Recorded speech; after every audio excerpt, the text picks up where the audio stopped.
So think about why you do anything, and I mean anything at all.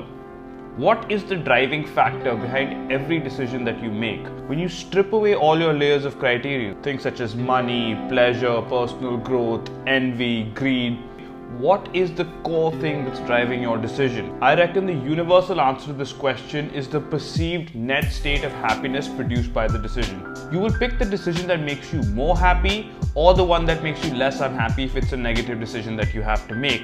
And this may be framed behind things like, oh, it's the right thing to do, it's the sensible thing to do. But what is actually driving your decision is the outcome that you think will make you the happiest. But before I proceed, I want to point out one important qualification, and that is that this is your perceived net state of happiness. We do things that we think will make us happier. More often than not, we don't really know what's going to make us happier. So bearing this in mind, a good decision is anything that moves you towards being a happier person in the long run, and a bad decision is anything that moves you away from being a happier person in the long run. Now you're probably thinking, well, Ishan, duh, of course I'm going to make the decision that makes me happier. Think about this. When was the last time you considered the amount of happiness a decision is going to produce and then based your decision off that? Your brain often disguises this behind more tangible outcomes. It goes, man, if I take this job, then I'll be making more money, and if I make more money, then I'm on my way to financial security.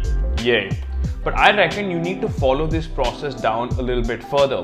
Why do you want financial security? Well, financial security leads to you having to worry about one less thing in life. You can put food on the table, you can take care of your family.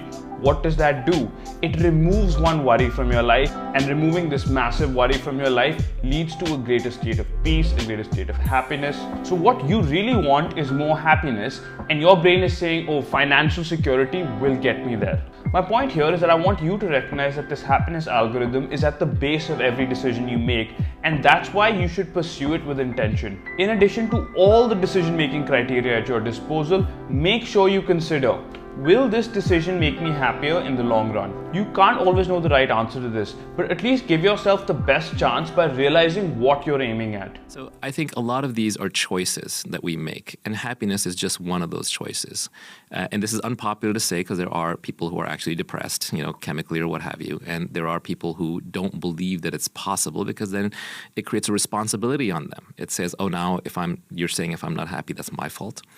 I'm not saying that, but I'm saying that just like fitness can be a choice, health can be a choice, nutrition can be a choice, working hard and making money can be a choice, happiness is also a choice. If you're so smart, how come you aren't happy? How come you haven't figured that out? That's my challenge to all the people who think they're so smart and so capable. Forget about Benzes and shoes and homes and planes.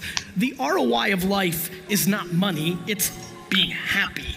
Now all of this begs the question, what even is happiness? Well, I'm going to save that for another video, so you guys are going to have to keep an eye out for that. That's all from me today. I will catch you next time. Cheers.